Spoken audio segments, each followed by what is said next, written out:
It begins not with a shout, but with a sound. A laugh.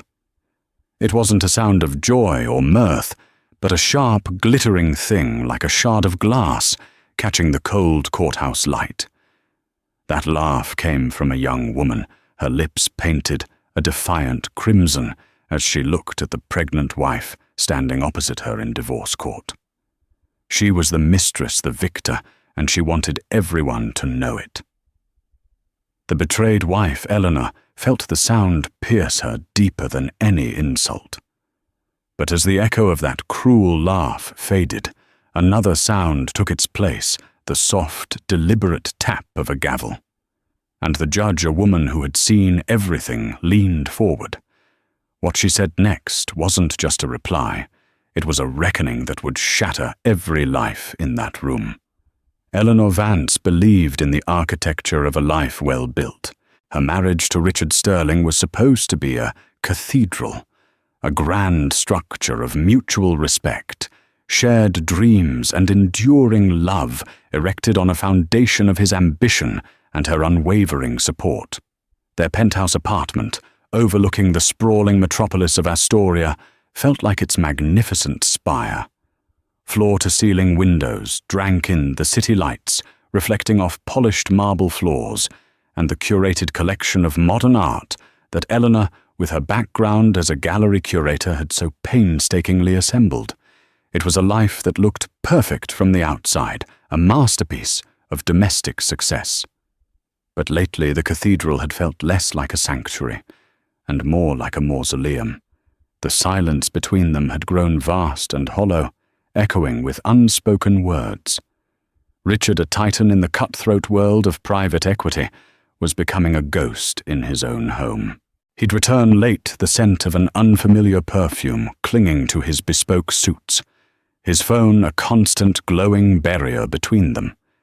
He'd tap away at the screen, a small, secretive smile playing on his lips, a smile she hadn't seen directed at her in years. "Long day, honey," she'd ask, her voice a fragile bridge across the chasm. Incessant. "You wouldn't understand the pressure," he'd reply, his tone dismissive, his eyes never leaving the phone. He made her feel as if her world, the world of art auctions, of nurturing their home, of managing their complex social calendar, was a quaint, trivial dollhouse compared to his towering empire of finance. The first definitive crack in the foundation appeared on a Tuesday. Eleanor was sorting their credit card statements, a mundane task she performed with the same meticulous care she gave to verifying the provenance of a 19th century painting. Tucked between charges for business dinners at Michelin-starred restaurants and flights to Singapore was a name she didn't recognize, La Perle Rose. It was a high-end lingerie boutique with a charge that amounted to more than their monthly grocery bill. And then another, a weekend stay at a ridiculously opulent vineyard resort, the Serafina Estates, a place he had once promised to take her for their anniversary, but had then forgotten due to a deal closing.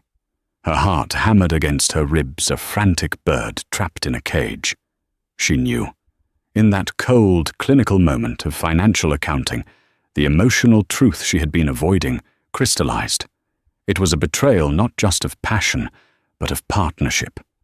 He was spending their shared future on someone else.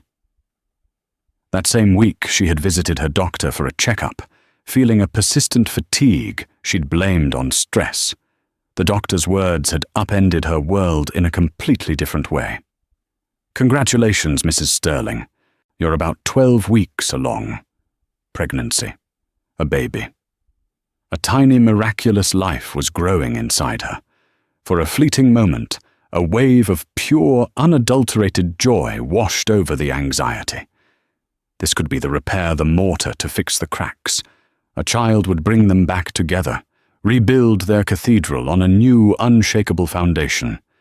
She held the secret to her chest like a precious gem, waiting for the perfect moment to tell Richard, praying it would be the key to finding the man she had married. She chose a Friday evening, preparing his favorite meal, pan-seared scallops with a saffron risotto. She set the table with their best china and lit candles, a desperate attempt to conjure the ghosts of their happier past. He arrived as usual, late, dropping his briefcase by the door with a weary sigh. "Richard." She began her hands, trembling slightly as she held them over her still flat stomach. "I have something wonderful to tell you. I'm pregnant." She watched his face, searching for the flicker of joy, the spark of love, the relief she so desperately needed to see. Instead, his handsome features tightened into a mask of cold appraisal. He looked not at her face, but at her abdomen, as if he were evaluating a sudden unwelcome business liability. "Pregnant," he repeated the word flat and devoid of emotion. "Are you certain?" "Yes, the doctor confirmed it. We're going to be parents." Her voice wavered, the hope inside her beginning to curdle into dread. He ran a hand through his perfectly styled hair, a gesture of exasperation, not excitement. "Eleanor, the timing on this is inconvenient. Extremely inconvenient." "Inconvenient." The word was a slap. "Richard, this is our baby." He finally met her eyes, and what she saw there terrified her. There was no warmth, no connection, only a chilling distance, as if he were looking at a stranger who had just presented him with a problem. He picked up his wine glass, swirled the deep red liquid, and took a slow, deliberate sip before speaking. "We need to talk," he said, his voice, the calm, measured tone he used before eviscerating a competitor in the boardroom. "A lot has been going on. I haven't been happy for a long time, Eleanor. I think it's time we were honest with each other." The risotto grew cold on their plates. The candles flickered, casting long, dancing shadows on the walls of their perfect, empty home. And Eleanor knew with a certainty that froze her to the very marrow of her bones that the foundations of her life were not just cracked. They were about to be dynamited. The echo in the marble hall was no longer silence. It was the sound of everything she had ever loved breaking apart. The conversation that followed Richard's chilling pronouncement was not an argument. It was a verdict. He spoke with the detached precision of a surgeon amputating a limb, laying out the reasons for his unhappiness with a litany of perceived slights and failings. She was too focused on her art hobbies, not supportive enough of the demands of his career. She didn't understand the pressure he was under. Her quiet, intellectual world bored him. Each word was a carefully chosen stone, and he was walling her out of the life they had built together. Eleanor sat in stunned silence, her hand protectively on her stomach. The baby she had hoped would be their salvation was now in his eyes an inconvenience. "So what are you saying, Richard?" She finally managed to ask, her voice a raw whisper. "I'm saying I want a divorce, Eleanor," he said, without a hint of remorse. "I've met someone who understands me, who excites me, someone I want to build a real future with." The name of the lingerie boutique flashed in her mind. La Perle Rose. "Who is she?" He had the audacity to almost smile. "Her name is Tiffany Monroe. You wouldn't know her. She's vibrant, full of life." The name meant nothing to her, but the description was a dagger. It was everything he was implying Eleanor was not. Old, stale, boring. A few days later, armed with a name, the grim reality of the internet filled in the blanks. Tiffany Monroe was a social media influencer, 24 years old with 1 million followers, and a portfolio of professionally shot photos of herself in exotic locations, draped in designer clothes, and dripping with jewelry Eleanor recognized as gifts from Richard. Her entire existence seemed to be a performance of curated luxury, a life devoid of substance but overflowing with style. She was everything Eleanor wasn't: loud, vapid, and publicly available for consumption. The first and only time Eleanor saw Tiffany in person before the court date was a calculated act of cruelty on Richard's part. He had asked her to meet him at a downtown cafe to discuss the preliminary terms of their separation. When Eleanor arrived, Tiffany was already there, seated next to Richard in the booth, her manicured fingers intertwined with his. She was even more striking in person, a confection of blonde extensions, eyelash implants, and glossy lips. She wore a tight, bright pink dress that screamed for attention. Tiffany looked Eleanor up and down, a slow, dismissive appraisal that took in her simple maternity blouse and her pale, tired face. A smirk played on her lips. "So you're the wife," Tiffany said, her voice a syrupy drawl. "Richie has told me so much about you." Eleanor felt the blood drain from her face. Richard just sat there, allowing this humiliation to unfold. He was showcasing his prize, his vibrant new life, contrasting it with the drab, inconvenient one he was discarding. "The terms are simple, Eleanor," Richard said, sliding a folder across the table. "I'll be generous. A one-time payment. You sign the NDA, you waive all future claims to my assets, and we can all move on with our lives." Eleanor opened the folder. The number inside was an insult. It was a fraction of what she knew he was worth, a pittance designed to silence her and make her disappear quickly. It wouldn't even cover the down payment on a decent apartment in the city she had called home. "This is unacceptable, Richard," she said, her voice shaking with a mixture of grief and fury.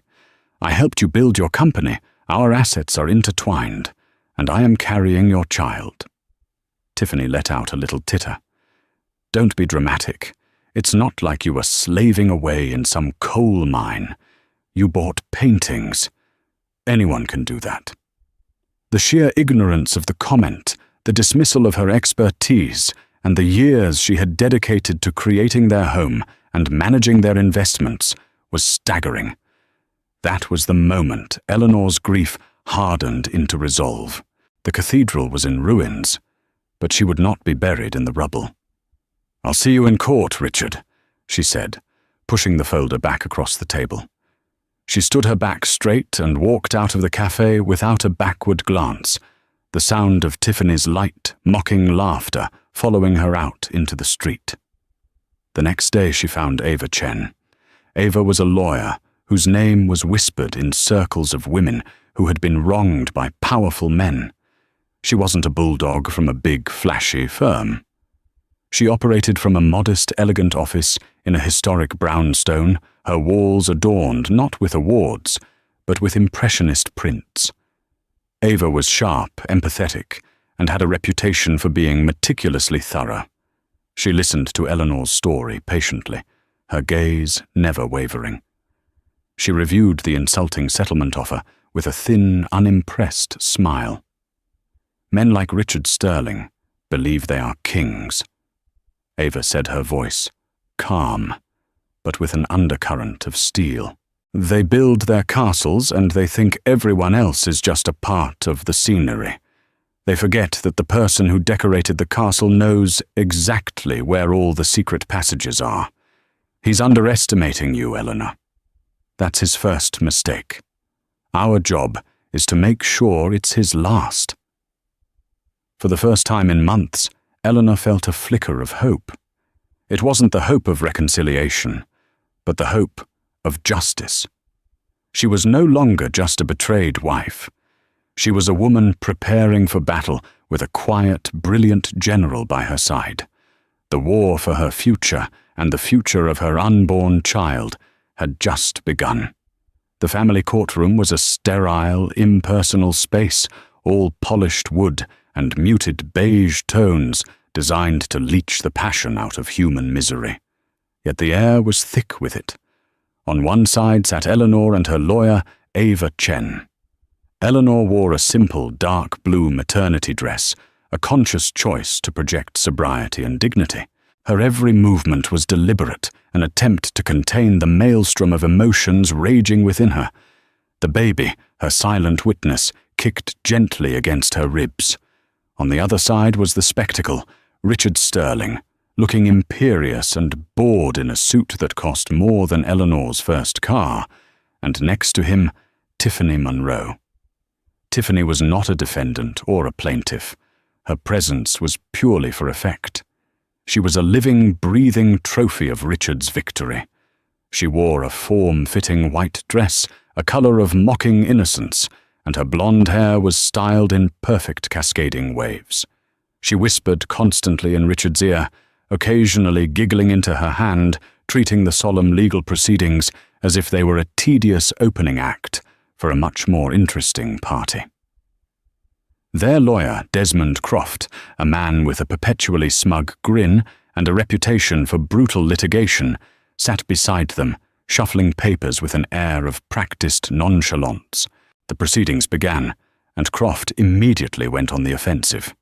He painted Eleanor as a disgruntled, vindictive woman, a gold digger who had enjoyed a life of luxury and was now trying to extort a grossly disproportionate sum from the man who had provided it all.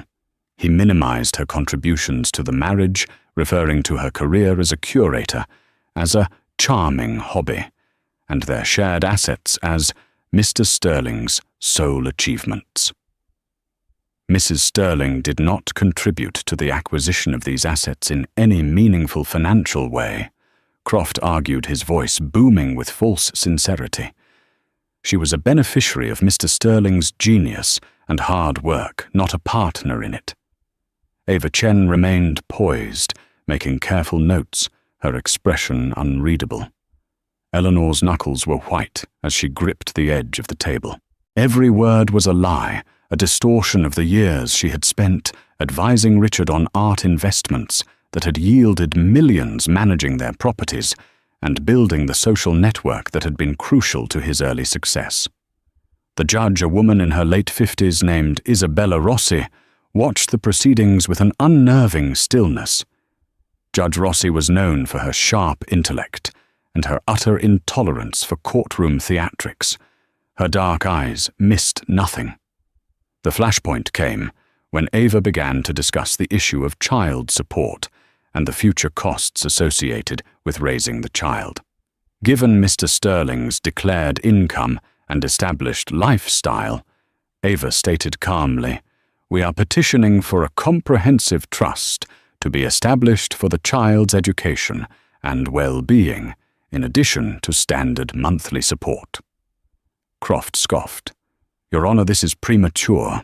My client is more than willing to meet his obligations, but the plaintiff is attempting to leverage her condition for personal financial gain." He said the word condition with a faint sneer, as if her pregnancy were a calculated tactic. At that moment, as the lawyers debated the financial implications of her unborn child's life, Tiffany Monroe leaned over to Richard. She whispered something, and then a sound cut through the tense courtroom air. It was a laugh. It was not a quiet chuckle. It was a high, tinkling, utterly derisive laugh, filled with the supreme confidence of a young woman who had won and felt no need for magnanimity. She covered her mouth with a perfectly manicured hand, her eyes sparkling with unconcealed amusement as she glanced at Eleanor's pregnant form. The laugh said it all. "Look at you, old, pregnant, and alone. I won. He's mine. Your baby is just a pathetic last-ditch attempt to hold on." A collective intake of breath swept through the small public gallery.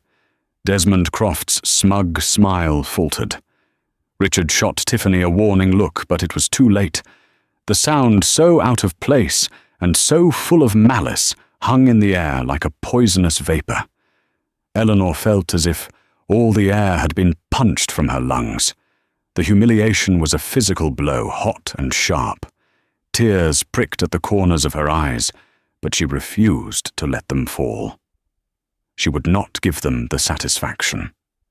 She lifted her chin and stared straight ahead, focusing on a crack in the wooden paneling behind the judge's bench.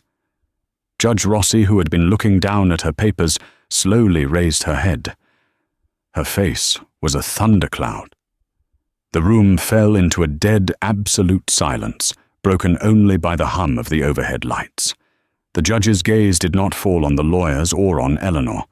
It settled with laser-like intensity directly on Tiffany Monroe. Tiffany's amusement evaporated, replaced by a flicker of confusion. She straightened up, the smile wiped from her face. "Excuse me," Judge Rossi said, her voice quiet, but carrying an immense weight that commanded the attention of every person in the room. "I seem to have misheard. Was there something amusing, Ms. Monroe?" Tiffany paled. "No, Your Honor. I just coughed." It was a feeble, transparent lie. Judge Rossi's eyes narrowed. It sounded a great deal like laughter to me. "You are a guest in this courtroom, Ms. Monroe, not a member of the audience at a comedy club. This is a place where families are dismantled, where the futures of children are decided. A place of profound sadness. Tell me, what part of a discussion regarding the financial welfare of an unborn child do you find so entertaining?" The judge's words were not loud, but they cracked like a whip in the silent room. Richard Sterling shifted uncomfortably in his seat. Desmond Croft looked as if he had swallowed a lemon. Tiffany Monroe sat frozen, her face flushed with a mixture of fear and embarrassment. The theatre of cruelty had just been interrupted by its director, and she was not pleased with the performance. The power dynamic in the room had just tilted on its axis, and everyone felt it. The silence that followed Judge Rossi's question was heavy and suffocating. Tiffany Monroe looked to Richard for help, but he refused to meet her gaze, staring intently at a knot in the wood of the plaintiff's table. He had built his empire on controlling every variable, and for the first time, he was in a situation utterly beyond his control. I apologize, Your Honor." Tiffany stammered, her voice barely a whisper. "It was inappropriate." "Inappropriate does not begin to describe it," Judge Rossi replied, her voice dropping to a steely calm that was more menacing than any shout. It was callous. It demonstrated a profound lack of empathy and a disturbing disrespect for the gravity of these proceedings. And it makes me question the character of those who would bring such a presence into this solemn space. Her eyes flicked momentarily to Richard, a silent, damning indictment. She then turned her attention to Desmond Croft. "Mr. Croft, your client, Mr. Sterling, purports to be a man of significant means and influence. His financial disclosures, however," she tapped a thick binder on her desk, "read more like a work of creative fiction than a transparent accounting of his assets." Croft leaped to his feet. "Your Honor, we have provided full and complete discovery. My client's businesses are complex, involving international trusts and holding companies. It is not a simple matter." "Oh, I am well aware of its complexity, Counselor." The judge countered, her eyes glinting. "I've seen structures like this before. They are designed to be labyrinthine. They are designed to obscure, to hide, to make it nearly impossible for a layperson or even a spouse of many years to understand the true extent of the marital estate. It is a strategy of financial obfuscation, and frankly, it is insulting to the intelligence of this court." She leaned forward, her gaze now fixed on Richard. "Mr. Sterling, you present yourself as a man who is willing to meet his obligations to his unborn child. Yet your initial settlement offered to your wife, a woman you were married to for a decade, the mother of your child, would barely keep her in a rented apartment for 2 years. Does that sound like a man of integrity to you?" Richard finally spoke, his voice tight with restrained anger. "Your Honor, with all due respect, my financial life is my own. I have been more than generous." Generosity is not the standard here, Mr. Sterling. Equity is, Judge Rossi retorted. And equity requires truth. The casual cruelty displayed by your companion just now, she gestured dismissively toward Tiffany, suggests a certain arrogance, a belief that you are above scrutiny, that you can simply discard a decade of marriage and a parental responsibility with a dismissive pittance. It makes me wonder what else you might be arrogant enough to conceal. A cold dread began to seep into Richard's composure. This was not going according to plan. The judge was supposed to be a bureaucratic functionary, rubber-stamping a prearranged, lopsided agreement. She wasn't supposed to think. She wasn't supposed to care. Judge Rossi turned to a clerk. I am not satisfied with these disclosures, not in the slightest. I am hereby ordering a full independent forensic accounting of Mr. Sterling's entire financial portfolio, both domestic and international. I want a court-appointed auditor to go through every shell corporation, every trust, every transaction for the past 10 years. We will adjourn these proceedings until that audit is complete. Desmond Croft's face went ashen. An independent forensic audit was his worst-case scenario. It was a costly, invasive, and incredibly lengthy process. Your Honor, that is an extreme and unnecessary measure, he protested. It will be a tremendous invasion of my client's privacy and business interests. Your client's privacy ended when he decided to obscure his assets from his wife, and this court, the judge said, her voice final. And Ms. Monroe's little outburst just convinced me that we need to be exceptionally thorough in our search for the truth. She picked up her gavel. Perhaps when we next convene, all parties will have a greater appreciation for the seriousness of this matter. The arrogance I have witnessed today is astounding. You, Mr. Sterling, seem to believe that your wealth places you in a different reality, with different rules. Allow me to disabuse you of that notion. In my courtroom, the only things of value are the truth and the welfare of a child, and I will uncover the former to protect the latter. With a sharp crack of the gavel, she declared the court adjourned. As Eleanor and Ava walked out, Richard was in a heated, hushed argument with his lawyer, while Tiffany stood to the side, looking utterly lost, her triumphant glow completely extinguished. The shocking reply everyone had been waiting for hadn't been a single clever line. It had been a declaration of war. A quiet, unassuming judge, spurred to action by a single, callous laugh, had just unleashed a force that threatened to bring Richard Sterling's entire gilded empire crashing down. For the first time, the smug, confident man who had tried to erase her looked afraid. And in that fear, Eleanor found a new, more potent kind of hope. The court-appointed forensic accountant was a man named Arthur Pence, a mild-mannered, bespectacled gentleman who looked more like a librarian than a financial bloodhound, but beneath his unassuming exterior was a relentless, methodical mind that delighted in untangling the most complex knots of financial deceit. For weeks, Arthur, Ava, and Eleanor were ensconced in a conference room, piled high with boxes of documents, the air thick with the smell of paper and brewing coffee. Richard's lawyers had tried to slow the process, drowning them in irrelevant paperwork and filing motion after motion to limit the scope of the audit. But Judge Rossi swatted away each objection with curt, decisive rulings. She had been provoked, and she was now personally invested in seeing the truth unearthed. Initially, the picture was just as Desmond Croft had described, a dizzying maze of holding companies registered in places like the Cayman Islands and Delaware trusts, with vague, impenetrable names and assets that seemed to flow between them with no discernible logic. It was a fortress designed to exhaust and confuse anyone who tried to breach its walls. "He's moving money constantly," Arthur explained, pointing to a complex flow chart on a whiteboard.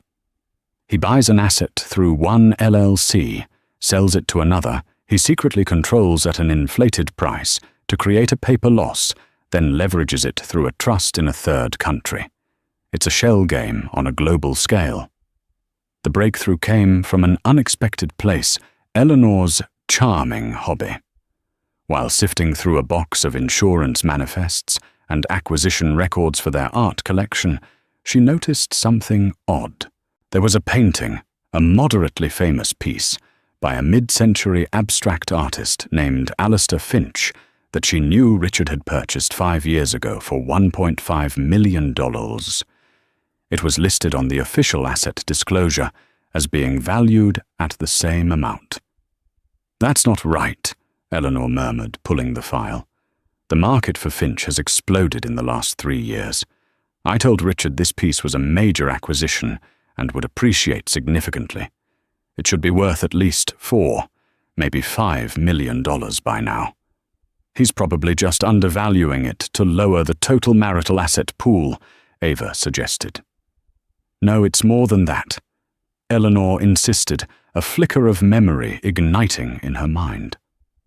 "A year ago, Richard told me he was loaning the Finch to a gallery in Switzerland for a retrospective. I thought it was strange because I'm on the mailing list for that gallery, and I never saw any announcement of the show.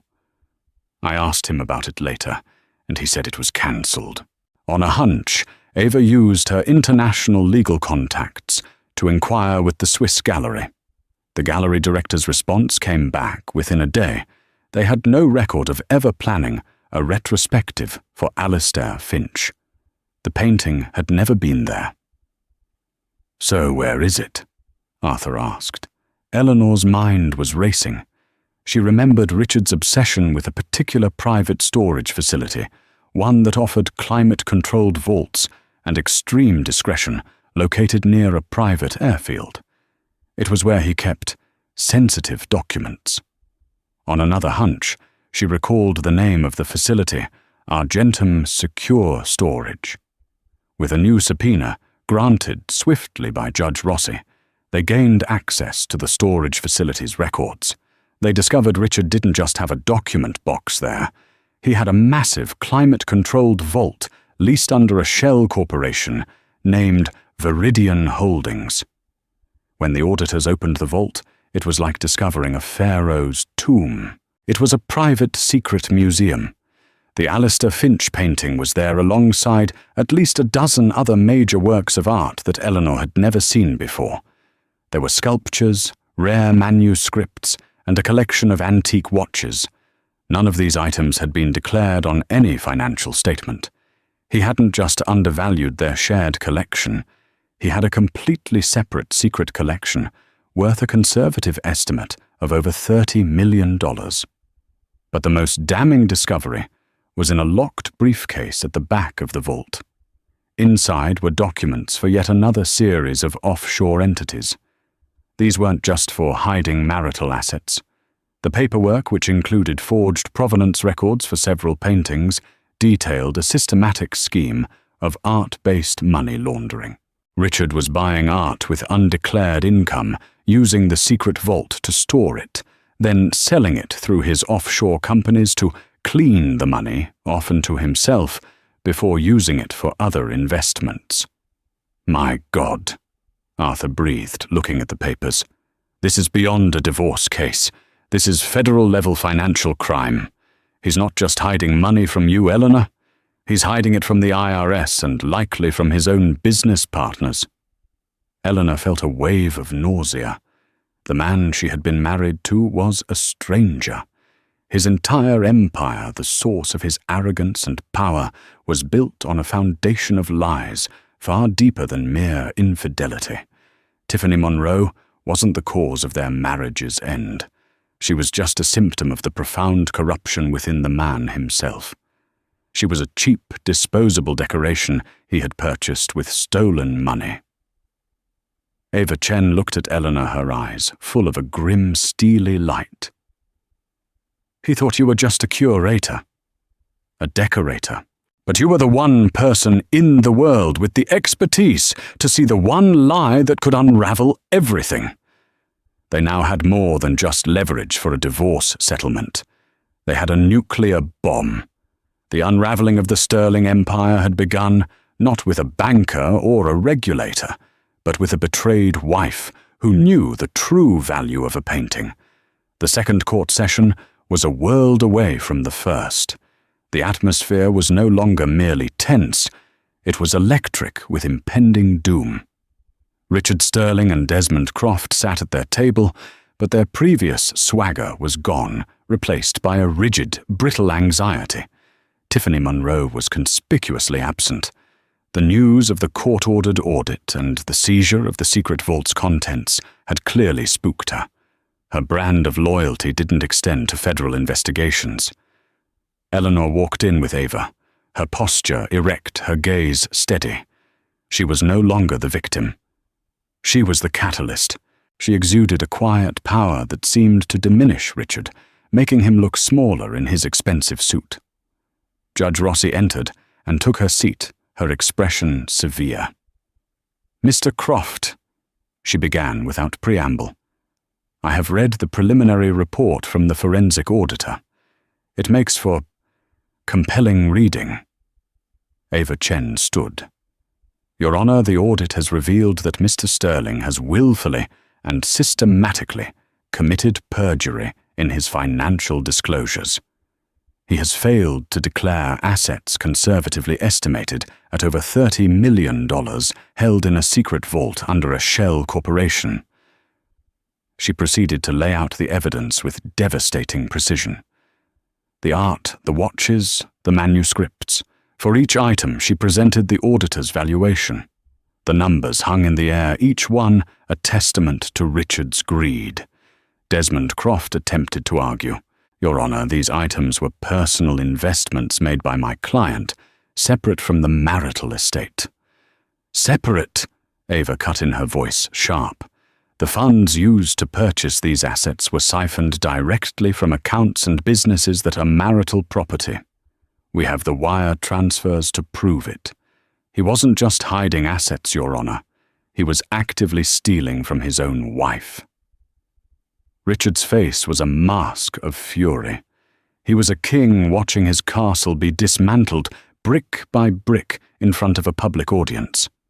"And it gets worse," Ava continued, her voice dropping slightly, drawing everyone in. "Among the documents in that vault, we found evidence of a significant money laundering operation using inflated art appraisals and a network of offshore entities. We have reason to believe Mr. Sterling has defrauded not only his wife and this court, but also his business partners and the Internal Revenue Service." A low gasp rippled through the courtroom. This had escalated far beyond a simple, albeit nasty, divorce. This was the stuff of criminal indictments. Judge Rossi stared at Richard, her expression one of utter contempt. "Mr. Sterling, you came into my courtroom with a theatrical display of arrogance. You and your companion mocked your pregnant wife. You presented a financial picture that was a work of fiction. You assumed that your wealth and your army of lawyers would allow you to bully your way to a result that was not just unfair but fraudulent. You fundamentally misunderstood the nature of this institution." She paused, letting her words sink in. "The laugh I heard in this courtroom weeks ago was a symptom of your sickness. The belief that people are disposable, that rules are for others, that the truth is whatever you say it is. You believed you were untouchable." She picked up the auditor's report and held it up. "This document says otherwise." Her final ruling was swift and brutal. She awarded Eleanor 70% of all declared and undeclared marital assets, citing Richard's egregious financial misconduct and attempts to defraud the court. She granted Eleanor sole ownership of the penthouse apartment and the entirety of their shared legitimate art collection. She established a multi-million-dollar ironclad trust for the unborn child to be administered by an independent trustee, ensuring Richard could never touch it. The financial award was staggering, a figure that would cripple Richard's empire and ensure Eleanor and her child were secure for life. But she didn't stop there. That laugh, Judge Rossi said, her eyes finding Richard's, was an insult not just to Mrs. Sterling, but to the principle of justice this court represents. It was the sound of someone who thought they had gotten away with it. As it turns out, you haven't. She turned to the court clerk. I am ordering a certified copy of this entire audit, including all evidence of financial malfeasance, tax evasion, and money laundering, to be sent immediately to the U.S. Attorney's Office for the Southern District of Astoria and the Criminal Investigation Division of the IRS. This court's business with you may be concluded, Mr. Sterling, but I suspect your legal troubles are just beginning. Desmond Croft's jaw dropped. Richard Sterling went white as a sheet. The full weight of his actions finally crashed down upon him. He had been so focused on winning the divorce, on humiliating Eleanor, that he never imagined his own scheme would become the instrument of his complete and utter ruin. He had lost his wife, a massive portion of his fortune, and now potentially his freedom. The judge struck her gavel. The sound echoed like a final definitive gunshot. The reckoning was complete, all because of a laugh and the determined, underestimated woman it was aimed at. The first contraction seized Eleanor in the quiet pre-dawn hours, a fierce elemental clench that stole her breath and pulled her from a fitful sleep. For a moment, a primal fear washed over her. She was alone. In the sterile perfection of the penthouse, Richard would have been a distant, annoyed presence. Now, in the warm, cozy two-bedroom apartment she had rented with the first disbursement from the asset seizure, the silence was both a comfort and a weight. There was no one to pace the floors, no one to call a car. Just her and the tiny, insistent life demanding its entry into the world. But the fear was fleeting, replaced by a surge of adrenaline and a gritty resolve she hadn't known she possessed a year ago. She was not the same woman who had arranged scallops on a plate, praying for her husband's affection. She was a survivor. She had faced down a corporate titan and his legal army in open court. She could certainly handle this. She breathed through the next wave of pain, her hand resting on the swell of her belly, a gesture of reassurance to both her child and herself. She timed the contractions on an app, and when they were 7 minutes apart, she calmly picked up the hospital bag she had packed weeks ago, called a car service, and left a voicemail for Ava Chen. The labor was long and arduous, a marathon of pain and exhaustion. In the sterile, beeping environment of the hospital room, the ghosts of her past year flickered at the edges of her vision. She remembered Richard's cold, dismissive face when she told him she was pregnant, the word inconvenient echoing in her mind. She remembered the tinkling, cruel sound of Tiffany's laughter in the courtroom, a sound designed to shatter her.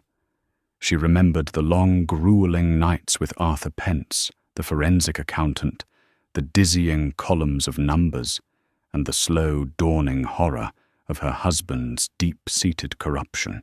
Each contraction felt like a purging, a violent expulsion of the past. With every wave of pain, she pushed out the memories of betrayal, humiliation, and fear. She was not just giving birth to a child. She was giving birth to a new version of herself, one forged in fire, stripped of illusion, and utterly indivisibly whole. When Ava arrived, her normally composed face etched with concern, she found Eleanor not weeping, but focused her eyes blazing with determination. Ava stayed holding her hand, whispering words of encouragement, a steadfast sister in the final moments of the battle. And then, with one final, monumental effort, the world shifted. The pain receded, replaced by a new sound in the room, a lusty, indignant cry.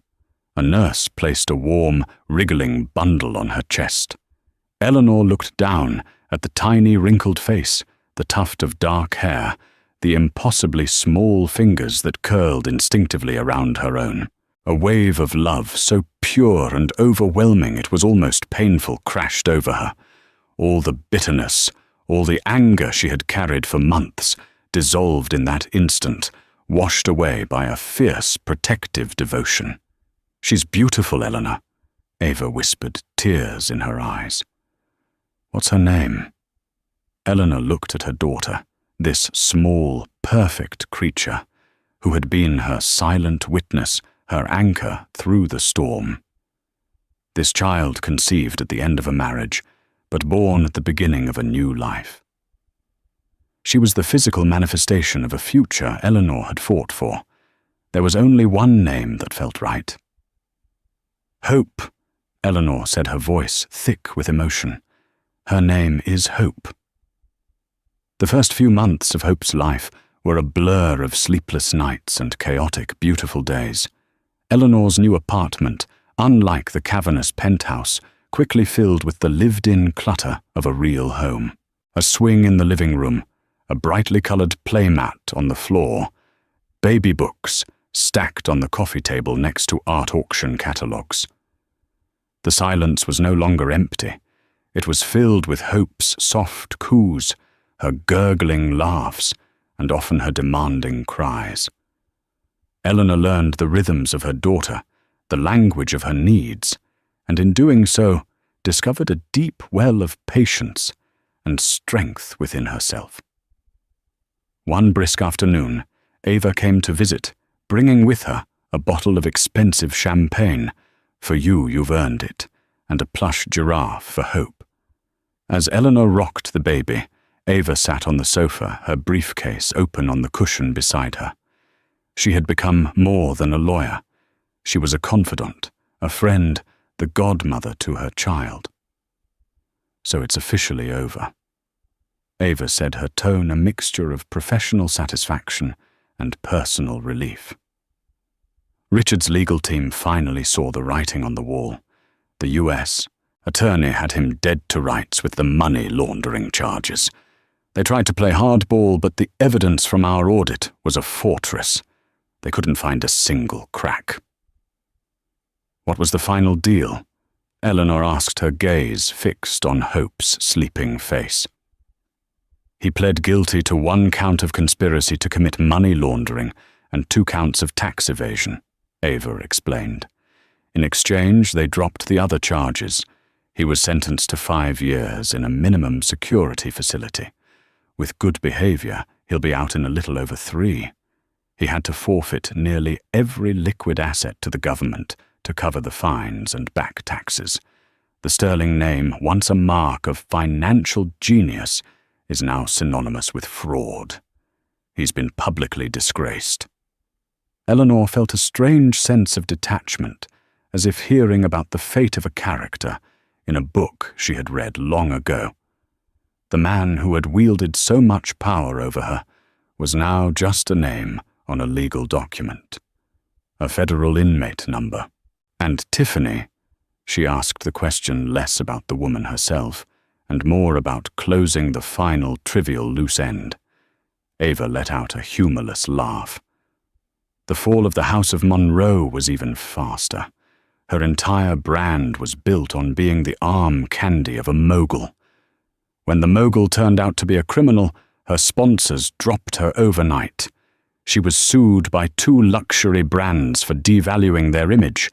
She tried to pivot, rebranding herself as a wellness guru, but the public wasn't buying it.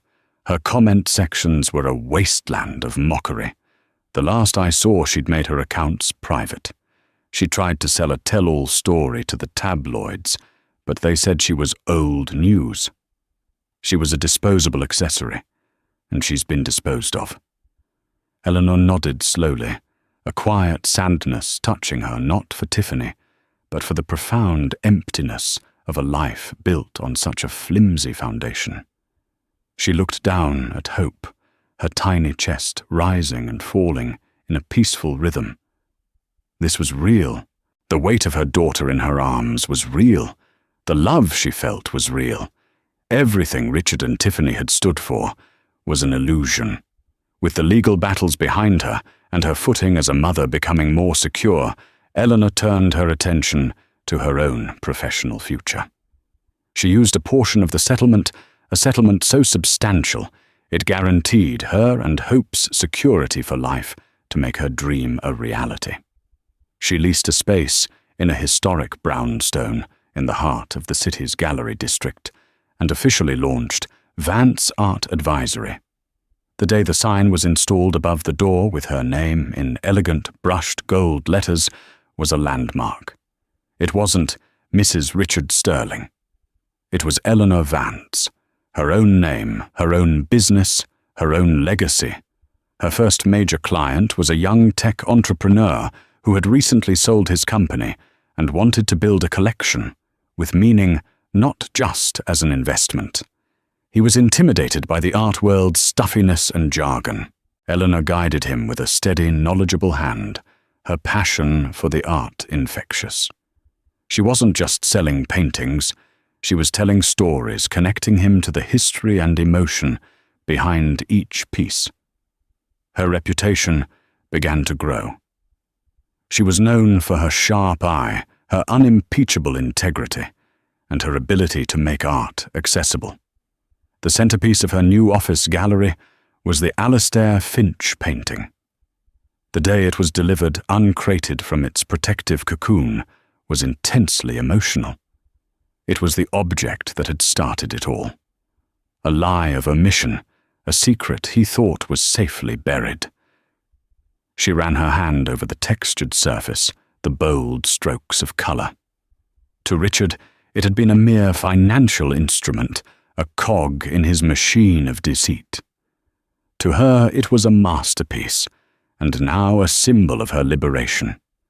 It was the first asset listed for Vance Art Advisory, its value both monetary and deeply personal.